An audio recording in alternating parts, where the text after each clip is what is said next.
우리가 예수를 믿고 거듭나서 그때부터 신앙생활을 하게 됩니다.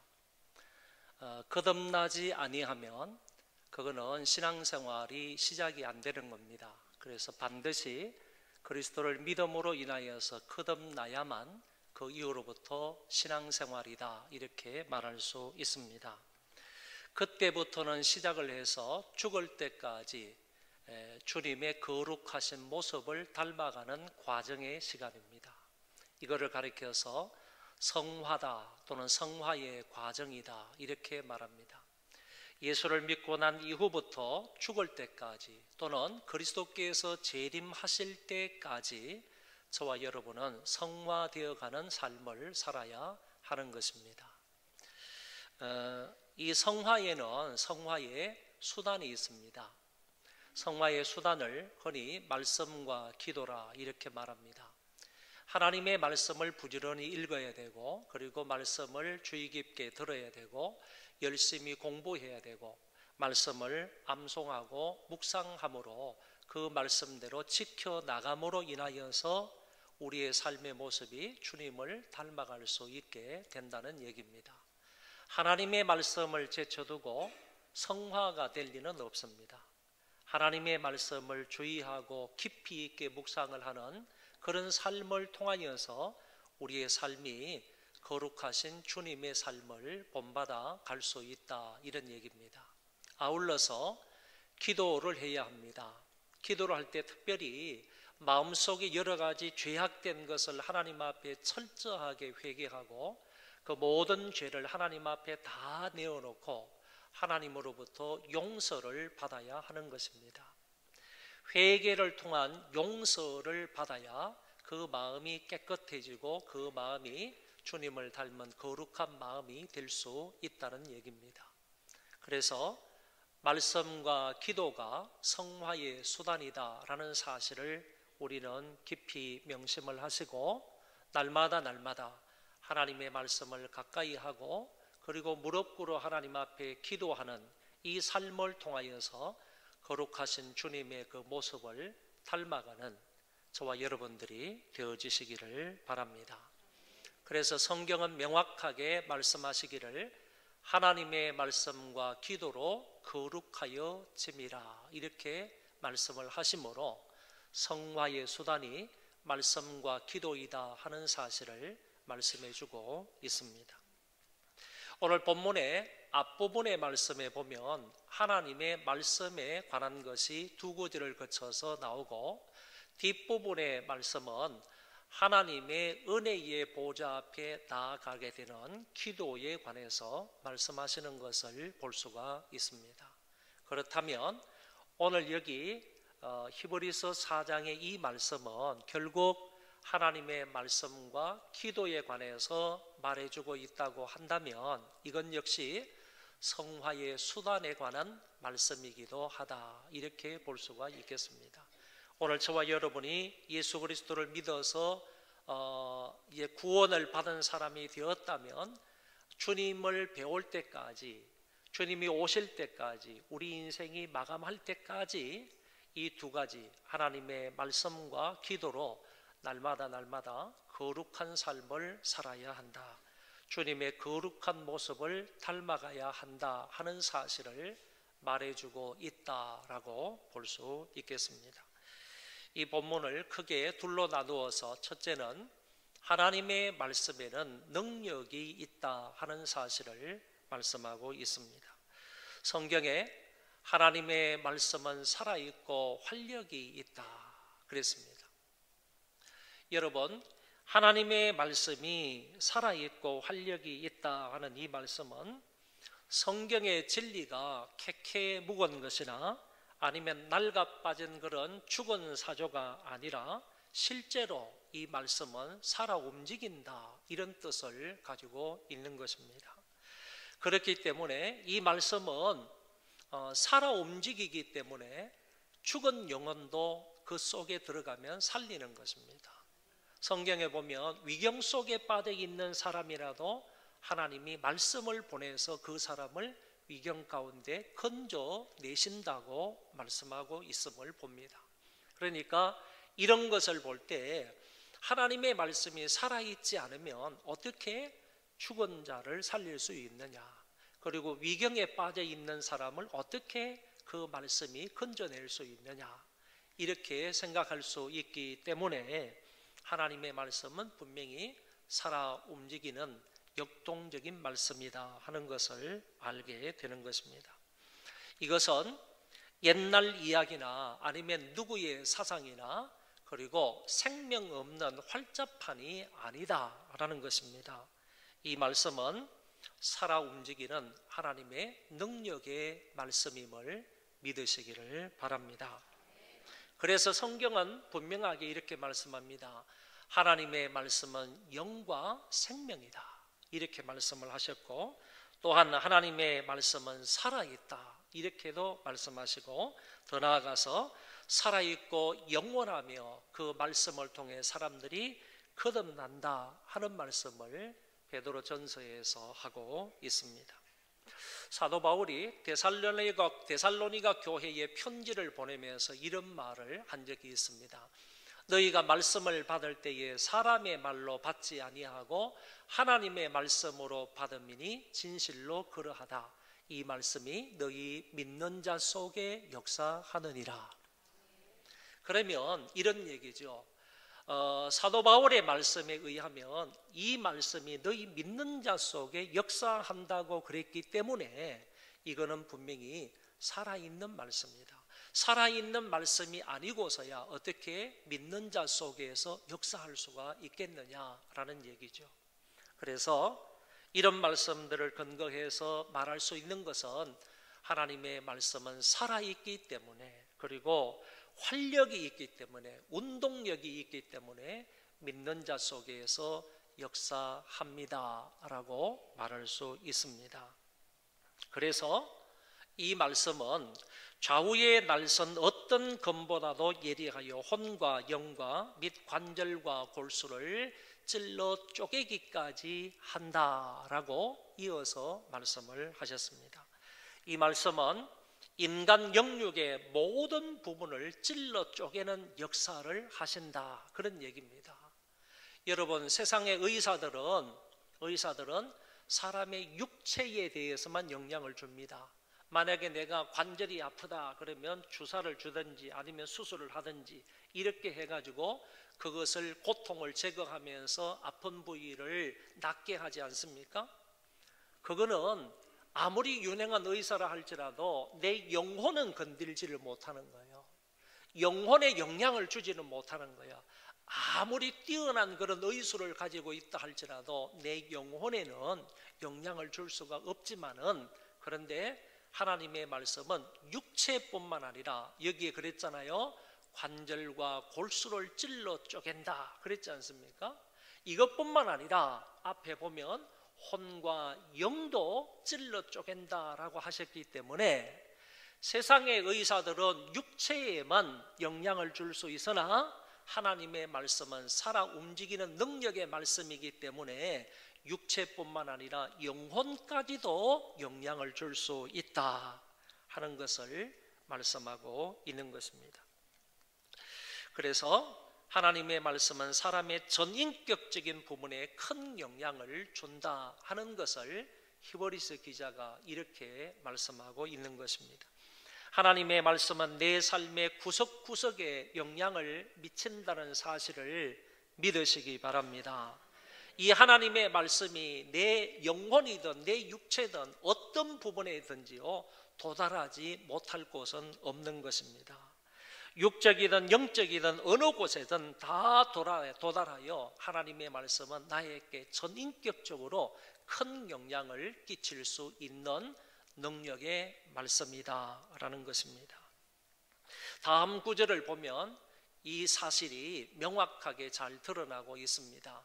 또 마음의 생각과 뜻을 판단하나니 지으신 것이 하나도 그 앞에 나타나지 않음이 없고 우리의 결산을 받으실 이의 눈앞에 만물이 벌거벗은 것 같이 드러나느니라 그랬습니다. 하나님의 말씀이 내 마음의 생각과 뜻을 감찰하고 판단한다고 했습니다. 여러분, 우리의 행동이나 우리의 말에 대해서 다른 사람이 판단할 수는 있지만은 내 마음의 생각과 내 마음의 어떤 것들을 누가 판단할 수 있습니까? 누가 감찰할 수 있다는 얘기입니까? 아무도 못하는 겁니다. 그런데 오늘 여기 말씀에 보면 하나님의 말씀은요, 내 마음의 생각과 내 뜻까지 감찰하고 판단한다라고 말씀하고 있는 것입니다.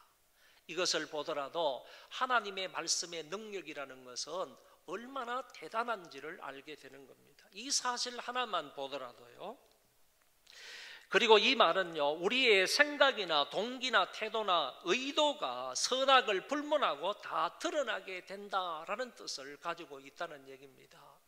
내가 말을 하거나 아니면 행동을 하면 사람들이 말하는 거나 행동하는 것을 통해서 판단할 수가 있습니다. 그렇지만은 내가 말을 하는데 이 말을 왜 했느냐, 의도가 뭐고 동기가 뭐고 태도가 뭐냐, 내가 이런 행동을 했으면 그 뒤에 감추어져 있는 의도와 동기와 태도가 뭐냐, 이것은 사람들이 모르는 겁니다. 잘 간파하지를 못하는 거예요. 그런데 하나님의 말씀은 바로 우리의 생각과 동기와 태도와 의도까지, 그것이 선한 일이든 악한 일이든 선악간을 불문하고 그 모든 것을 다 아시고 감찰하시고 드러내신다, 그런 말씀입니다. 겉으로 드러난 것뿐만 아니라 속에 숨어 있는 것까지 하나님의 말씀은 다 감찰하시고 판단하셔서 그것을 드러내 보이신다라고 말씀을 하고 있습니다. 말과 행동의 동기와 의도까지 다 드러내는 하나님의 말씀임을 여기에서 얘기하고 있는 것입니다. 여러분들에게 질문을 하나 하겠습니다. 여러분의 진정한 모습을 알고 있는 사람이 누구입니까? 이거는 겉으로 드러나 있는 피상적인 모습을 알고 있는 사람이 누구냐, 이런 질문이 아니고 여러분들의 진정한 모습, 마음속에 가지고 있는 생각까지도 아는, 여러분들의 그 내면의 세계까지 알고 있는 사람이 누구냐, 이런 얘기입니다. 여러분 정말 여러분의 겉모습뿐만 아니라 여러분의 내면의 세계까지 알고 있는 여러분 주변에 사람이 있습니까? 그 사람이 친구입니까? 그 사람이 배우자입니까? 그 사람이 부모님입니까? 이런 사람이라 할지라도 내 내면의 세계를 그런 사람들이 알겠습니까? 그런 사람이라 할지라도 결코 알 수가 없고요. 내 내면의 세계까지 다 알고 계시는 분은요, 하나님 여호와이시며 뿐만 아니라 하나님의 살아있는 말씀이라는 것입니다. 하나님만이 여러분의 진정한 모습을 알고 계십니다. 그래서 남편은 혹 속일 수 있을지 모릅니다. 아내는 혹 속일 수 있을지 몰라도 절대로 하나님과 하나님의 말씀은 속일 수가 없다는 사실입니다. 남들 앞에서 은밀하게 숨길 수 있었는지는 몰라도 하나님 앞에서는, 하나님의 말씀 앞에서는요, 만물이 벌거벗은 것 같이 드러나게 된다고 하셨습니다. 여러분, 하나님의 말씀이 내 안을 비추게 되면요, 그 하나님의 말씀 앞에 내 자신의 모습이요, 마치 벌거벗은 것 같이 드러나지 않을 수가 없다는 말씀입니다. 하나님의 말씀은 금과 같아서요, 우리의 폐부를 꿰뚫어 우리의 적나라한 모습이 하나님 앞에 드러나게 한다는 것입니다. 이것이 바로 하나님 말씀의 능력이라는 겁니다. 하나님의 말씀은 능력이 있습니다. 하나님의 말씀은 우리 외부적인 모습뿐만, 육체적인 모습뿐만 아니라 내 심령까지, 마음의 생각과 뜻까지 다 감찰하시고 그거를 완전히 들추어내셔서 우리의 모습이 마치 벌거벗은 모습같이 드러나게 하시는 놀라운 능력이 있다 하는 것을 앞부분의 말씀을 통해서 하고 계시는 것입니다. 이제 뒷부분, 두 번째 부분으로 가서 그리스도로 말미암아 하나님의 은혜의 보좌에 나아갈 수 있다 하는 사실에 관한 말씀을 보겠습니다. 뒷부분 말씀의 핵심된 내용이 바로 이겁니다.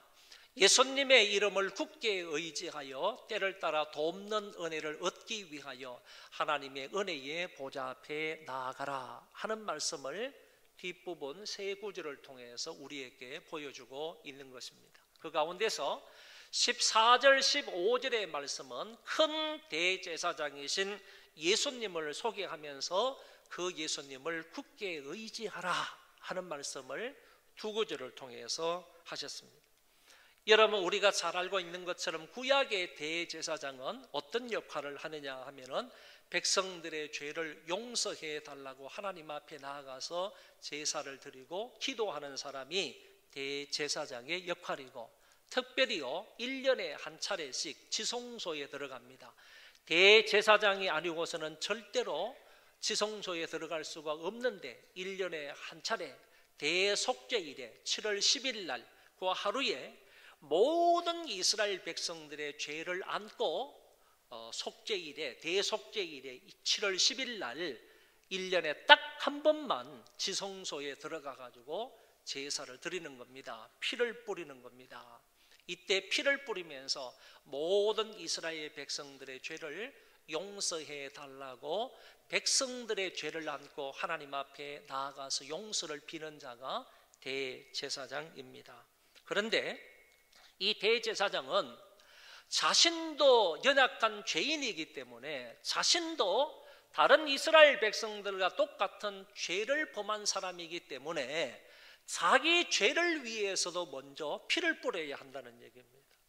이스라엘 백성들을 위해서 피를 뿌리는 것은 2차적인 거고, 먼저 자기 자신의 죄를 위해서 용서해 달라는 의미로 자기 자신의 죄를 놓고 하나님 앞에 피를 뿌려서 용서를 받아야 한다는 얘기죠. 그러니까 이렇게 행하는 사람이 바로 구약의 대제사장이라는 것입니다. 그래서 대제사장은요 매년 속죄 제사를 반복해서 드려야 한다라고 말할 수가 있습니다. 그러나 예수 그리스도는 아론의 반차를 쫓아온 대제사장이 아니시고 멜기세덱의 반차를 따라서 오신 큰 대제사장이다라고 성경에서 말씀해 주고 있는 거예요. 히브리서 7장 같은 데서 보면 분명하게 말씀하시기를 대제사장은 육체적인 혈통을 따라서 온다면 아론의 후손으로 와야 되는 거예요. 아론의 후손으로 대제사장의 계보가 이어가기 때문에 아론의 후손 가운데에서 맏아들이 대제사장이 될 수 있는 자격이 있지만은 예수님은 아론의 후손의 반차를 따라서 대제사장이 되신 것이 아니고 창세기에 나오고 있는, 그러니까 그 레위 지파 이전에 이미 창세기에 기록되어 있는 멜기세덱이라는 사람의 반차를 따라서 오시는 대제사장이시다라고 성경은 말씀해 주고 있습니다. 그래서 죄가 없으신 분임에도 불구하고 그리스도께서 십자가에 달려서서 우리의 죄를 용서해 주시려고 그 위에서 피를 뿌려 주신 분이십니다. 예수 그리스도는 크고 유일하게 온전히 속죄 제사를 드리신 큰 대제사장이시다라고 밝혀주고 있습니다. 여기에 크다라는 이런 의미는요, 그 그리스도의 대속적인 이 사역이요 엄청나게 범위가 넓다는 거예요. 엄청난 범위의 혜택을 주는, 은혜를 입히는 그런 엄청난 그 대속죄의 죽음이다 하는 것을 말하고 있고, 유일하다 하는 말은 단번에 한 번밖에 없다는 거죠. 그리스도께서 십자가에 돌아가신 것은 여러 번 반복해서 돌아가시는 것이 아니라 한 번, 단번에 유일하게 그 한 번의 사건을 통해서 당신의 백성들의 죄를 대속하셨다 하는 의미로 유일하게, 그리고 온전히라는 말은 두 번 이상 반복할 필요가 없는 그런 제사를 드렸다. 이것은 동물로서 제사를 드린 것이 아니고 동물의 피를 가지고 하나님 앞에 용서를 빈 것이 아니라 자신의 보혈, 자신의 피를 통하여서 인류의 죄를 용서하시는 대속 제물이 되셨다라는 의미로 이렇게 쓰고 있는 겁니다. 그래서 예수 그리스도는 크고 유일하게 온전히 속죄 제사를 드리신 대제사장이시다라고 말씀할 수 있습니다. 한 번에 영원한 제사를 드리신 분입니다. 짐승의 피로 하지 아니하시고 바로 자신의 피를 뿌림으로 인류의 죄를 용서하시는 분이다라는 얘기입니다. 예수 그리스도는 십자가에 죽으시고요, 장사 지낸 바 되셨다가 부활하여 성천하신 하나님의 아들이라고 본문에서 소개하고 있습니다. 우리가 이 예수 그리스도를 정말로 믿는다면 우리가 믿는 그 도리를 굳게 잡을 수 있기를 바랍니다. 예수 그리스도의 십자가와 예수 그리스도의 부활과 예수 그리스도의 성천, 그리고 다시 오실 그 주님을 정말로 믿는다면 이 믿는 도리를, 우리가 믿고 있는 이 도리를 굳게 잡을지어다 라고 본문에서 말씀을 하셨습니다. 여기에 굳게 잡을지어다라는 이 말씀은 힘있게 집요하게 달라붙어라, 이런 뜻을 가지고 있는 말입니다. 그래서 우리가 정말 예수 그리스도의 십자가와 부활을 믿는다면 그 믿는 도리를요, 믿는 그 진리의 말씀을 흔들림 없이 있는 힘을 다해서 붙잡고 있어라 하는 의도의 말씀으로 보는 것입니다.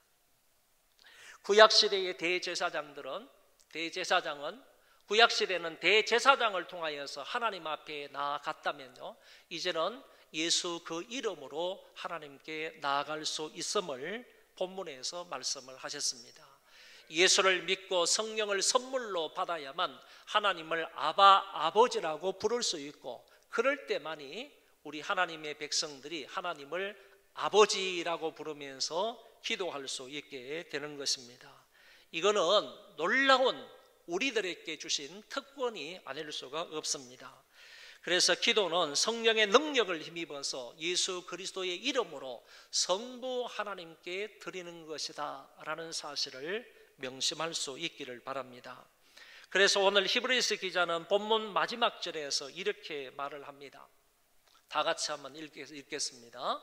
그러므로 우리는 긍휼하심을 받고 때를 따라 돕는 은혜를 얻기 위하여 은혜의 보좌 앞에 담대히 나아갈 것이니라. 할렐루야. 정말로 참으로 은혜로운 말씀이 아닐 수가 없습니다.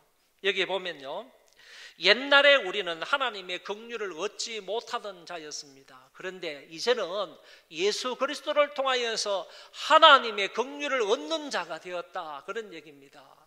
우리는 긍휼하심을 받고 그랬지 않습니까? 그러니까 과거에는 저와 여러분들이 절대로 하나님의 긍휼하심을 얻을 수 없는 존재였단 말이죠.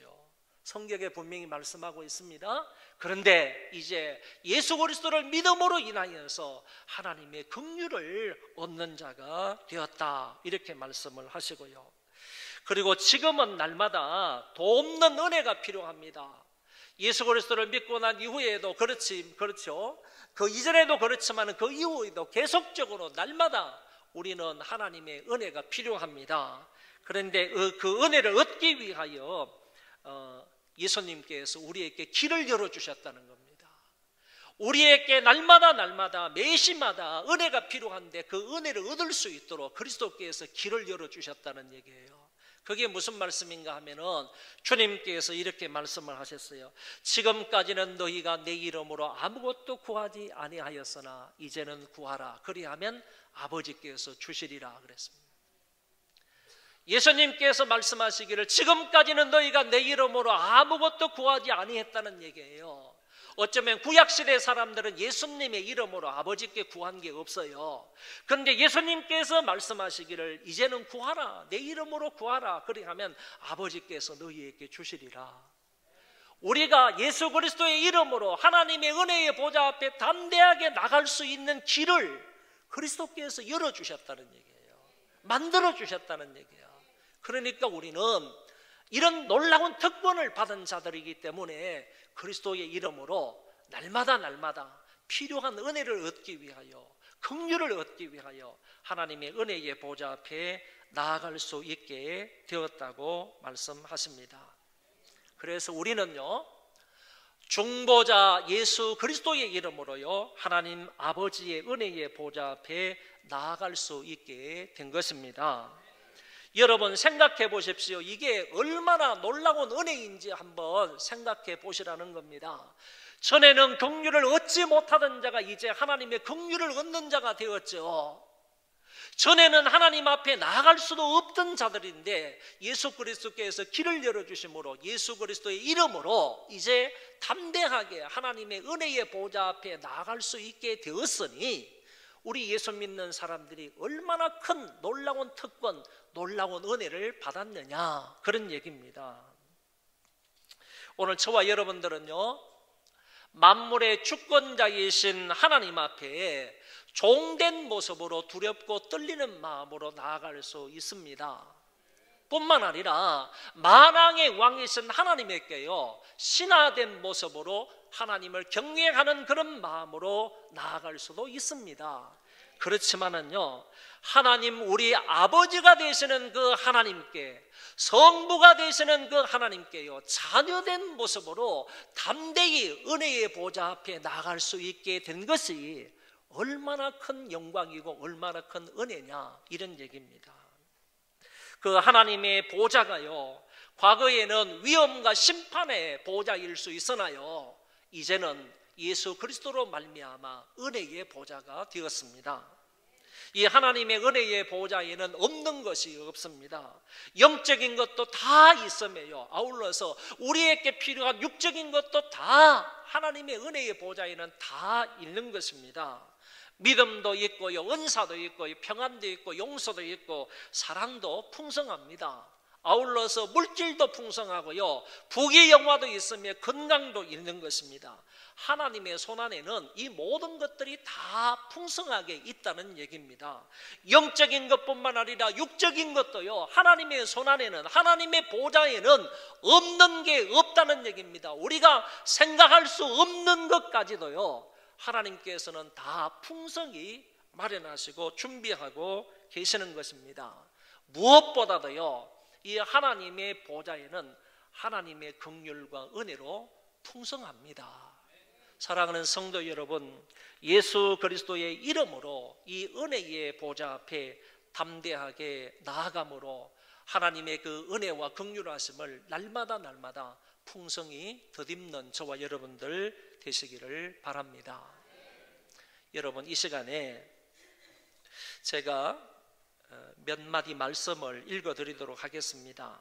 그러니까 소망교회 모든 성도들은 이제 고개를 숙이시고요, 눈을 한번 감아보시기 바랍니다. 제가 읽어드리는 이 글들을 여러분들이 잘 마음에 한번 새겨보시기 바랍니다. 하나님의 말씀에는 능력이 있어 내 안의 모든 것들을 찔러 쪼개기까지 하십니다. 구정물 통에 가라앉아 있는 온갖 오물들 하나하나도 다 들추어 내시는 능력이 있습니다. 배우자도 내 마음 모르고 나를 키워준 부모도 모르고 친구도 모르지만 내 모습이 어떤지, 내 마음과 생각이 어떤지, 내 은행 심사의 의도와 태도가 어떤지 주님은 다 아십니다. 말씀의 거울 앞에 선 우리의 모습이 어떤지 여러분들 내면을 바라보시기 바랍니다. 여러분이 여러분의 모습을 아는 것보다 주님은 여러분의 마음 구석구석을 더 잘 아십니다. 하나님 앞에 또는 말씀 앞에 드러난 우리의 모습을 어찌 하시겠습니까? 계속하여 숨겨두고 사시겠습니까? 예수님의 이름으로 하나님의 긍휼과 은혜의 자리로 나아가시기 바랍니다. 눈물을 흘리며 통회하며 가슴을 뜯으며 내가 이런 죄를 지었습니다. 추악하고 더러운 죄를 지었나이다. 거울 앞에 비춰진 나의 모습이 벌거벗었나이다. 라오디게아 교인들처럼 벌거벗었으나 벌거벗은 것을 알지도 못하는 어리석고 무지몽매한 자들도 있습니다. 다시는 이런 죄를 짓지 않으려고 했는데 또 죄와 싸우지 못하고 쉽게 범죄하고 말았습니다. 오히려 내가 하나님의 사람이라고 하면서도 의도적으로 죄를 짓기도 했습니다. 아버지여, 어찌하면 좋겠습니까? 아버지의 긍휼과 용서를 구합니다. 이제 큰 은혜를 부어서 아버지의 은혜로 말씀을 가까이 하고 기도에 힘쓰므로 더욱더 주님의 거룩한 모습을 닮아가게 해 주옵소서. 우리 안에 진정한 심령 부흥이 일어나게 하옵소서. 은혜 아니면 살아갈 수가 없습니다. 우리 위에 폭포수 같은 은혜의 단비를 내려 주옵소서. 그리하여 평생토록 변화된 하나님의 사람으로 살게 하여 주옵소서.